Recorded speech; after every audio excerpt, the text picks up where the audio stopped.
Hey, I'm Josh O'Connor, and my healthy obsession is with ceramics. My grandmother was a ceramicist, and my grandfather was a sculptor, and so I've always been around that. I love it. It's like you've taken from the ground, and you've created something that is functional. The warmth of your hand affects the texture of the material you're working with. I think it's the most pure form of creativity. My favourite ceramicist is Ian Godfrey, who is a British ceramicist, and this is one of his ceramics here. So this one is a cityscape, and it's like a vessel that you can open, and often there's like a surprise inside. My one has 7 little birds in clay, and they're perched inside the bowl. So that's pretty cool. I have a teapot, an Ian Godfrey teapot, which is incredibly ornate, and there's little pieces that you can take out and put in. But I imagine it would work as a teapot. I never would, for fear that something went wrong with it.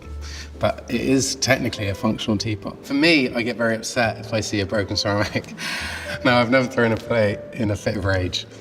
But if you go to Greece, there are certain restaurants where they actively encourage it. So anyone who is into that, if that's your kink, go to Greece.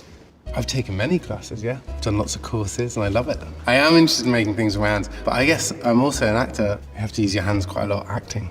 I guess humans do use their hands. What am I talking about? This has nothing to do with ceramics, but yeah. Like right now, I don't really know what to do with my hands. I guess I'll hold on to this clay or something. There's so many contemporary ceramicists that I love.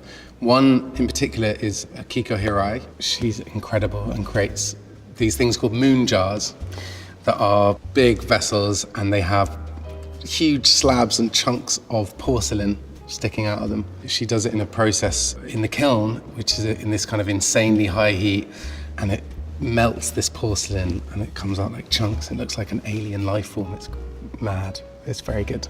Some of my favorite ceramicists came from monasteries, and they were monks, and they would take the clay from the ground within the monastery, and they'd put these things together, and they're really rough, often using very basic materials and tools, and they're kind of chunky bowls and plates, and I love them.